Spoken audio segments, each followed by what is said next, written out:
There were two high-profile speeches yesterday on the war on terror from two men who could not be further apart in their views, President Obama and former Vice President Dick Cheney. I know some have argued that brutal methods like waterboarding were necessary to keep us safe. I could not disagree more, and I categorically reject the assertion that these are the most effective means of interrogation.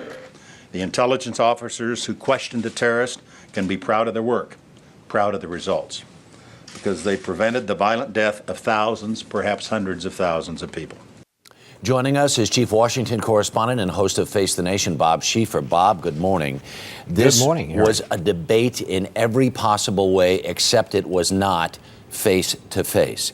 Is it possible to say which case was more compelling?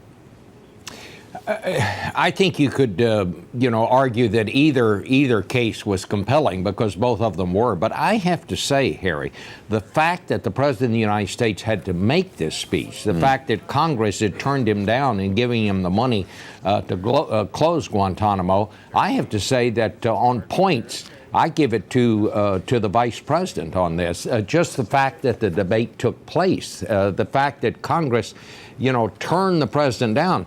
President Obama's been in the driver's seat with the Congress up until now, but Congress pretty much pulled him over to the side of the road on this issue. And until he comes up with a plan on how to close Guantanamo down, I think they're going to continue to deny him the funds to do just that. Right now, I think the Vice President has made his case, and at this point, I'd have to say he's winning.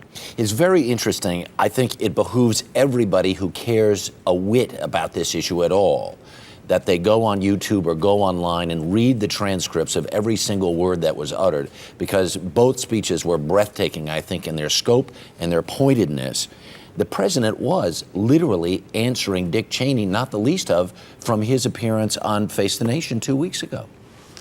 There's no question about that, Harry. And the interesting thing is, this is the debate that we did not have during the campaign. Because if you'll recall, John McCain was one of those who said we ought to close Guantanamo. I think most people think that Guantanamo is an open sore, that in many ways it's a recruiting tool for these terrorists. But getting it closed, what do you do with these people? Because, I mean, let's face it, there's some bad dudes down there.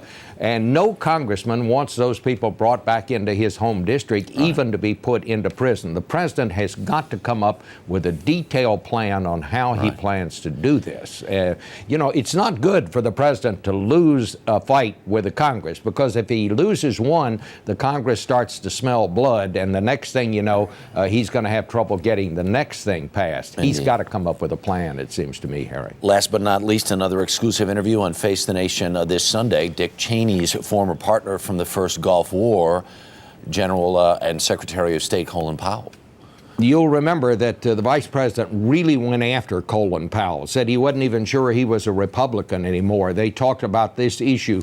Well, my sense is Colin Powell will have something to say in response to that Sunday on Face the Nation. We'll talk to him about all of this and a lot more. All right, Bob, thanks so much for joining us this morning. Thank you, appreciate Harry. it. And as we mentioned, Sunday on Face the Nation, Bob has an exclusive interview with former Secretary of State Colin Powell.